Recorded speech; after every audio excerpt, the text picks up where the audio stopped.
you know how you know you're getting old? A couple ways. One is people stop saying, gee, you're good looking, and they're saying, you're looking good. The second way is you look for the steps. And I noticed I was the only one that used them, so here I am. March 21st, 2005, started off as such a good day. I remember it so well. I boarded a jet to DC, all excited about the meeting ahead with other Indian healthcare professionals to talk about prevention, my favorite topic. As I walked down the concourse at Reagan National, I had an odd sense that something wasn't right.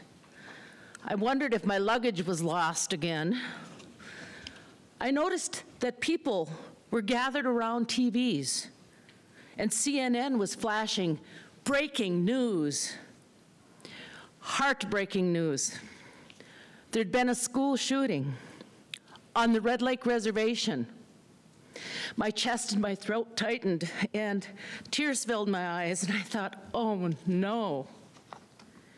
I went back to the ticket counter and asked that I immediately be booked back to the Bemidji Airport in Minnesota. Bemidji is about 30 miles from Red Lake. I remember that no questions were asked. I wonder what it was about how I looked or presented myself or acted that made people so accommodating. By early the next morning, I was at the Red Lake Hospital meeting with the staff who had been up all night dealing with the aftermath of 10 people dead and 5 people injured. I got word from DC that I was to be the on-site logistical coordinator for the Department of Health and Human Services response teams. What was needed? How was the community responding? The questions started coming, and I was ready. I had the relationships, I had the credibility, all from the myriad of interactions with the community and its leaders over years. So when the call came for me to lead, I said, I can, I will. Red Lake Reservation is in northern Minnesota. It's a small and remote place that many who don't know much about rural would discard. They wouldn't be able to see what I saw and what I knew, that it is a place of great resilience and pride. At the time, I was the area director for the Indian Health Services. I was the most senior federal official who was geographically close. Plus, I happened not only to be a Ojibwe, I was raised on the Red Lake Reservation. That was my high school.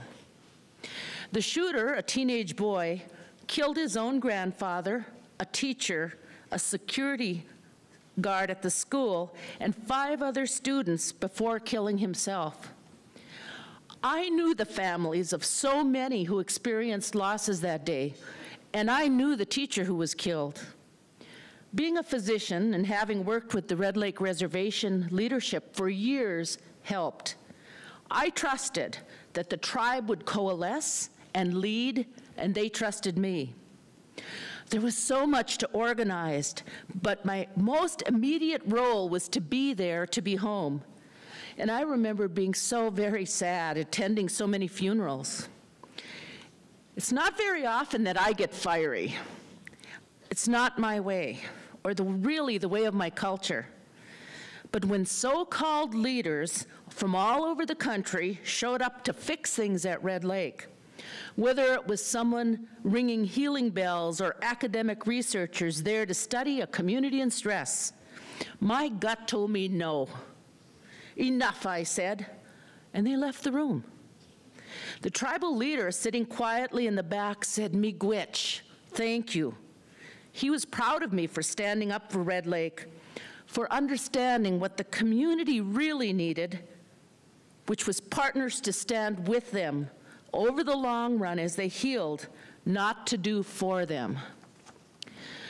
So when I think of a time when I started a fire, that's what comes to mind. When I found myself stepping up and advocating when it really mattered, for using my voice, for not being afraid, even if my face was getting hot and my temper was rising. My version of fire starting is usually a bit quieter. Usually I find myself fanning other people's fires. But boy, I sure appreciated that day when someone came alongside me to fan mine. The elder in the back of the room that day who said, "Miigwech, thank you."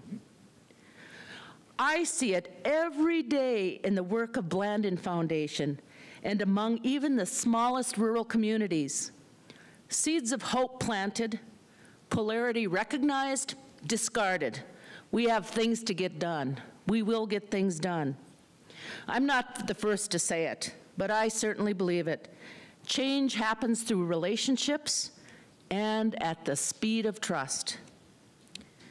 I will be ever grateful to all the partners who emerged to stand with the tribe. Those first on the scene as they dealt with those who were shot, their friends, their neighbors. Creating a temporary morgue in the library of the tiny Indian hospital, starting to work through the grief of family and community members. Within hours, partners were on site, neighboring border towns sharing ambulances, other tribes, counselors, hospital staff temps coming to say, we can fill in, we can help, educators, law enforcement, communication specialists, philanthropic leaders, including the Blandin Foundation, came forward immediately asking, how can we help? So many partners. I cannot imagine the outcome if there had been no one to stand with the tribe. But even in those days of terrible tragedy were the seeds of hope, the absolute commitment to protect the children, the urgency to get the school back together, to create a promising future. The kind of hopefulness that I've seen here in the last day and a half, it's pretty amazing, the stories. You standing for resilient and vibrant communities too. Wow. Red Lake Community has established youth leadership councils and strengthened the local Boys and Girls Club. The tribe and partners took on drug and alcohol problems, youth leadership, even cancer prevention. All elements of the community came together, and leadership mattered as the community healed and emerged stronger than before, resilient and hopeful. Resilient and hopeful. I was on site at Red Lake for 2 months. It was the hardest work that I've ever had to do, and the best teacher that I've ever had. That relationships built over time and through authentic, committed interaction are irreplaceable. That digging deep for courage gets easier every time. It's like a muscle. The more you do it, the stronger you become.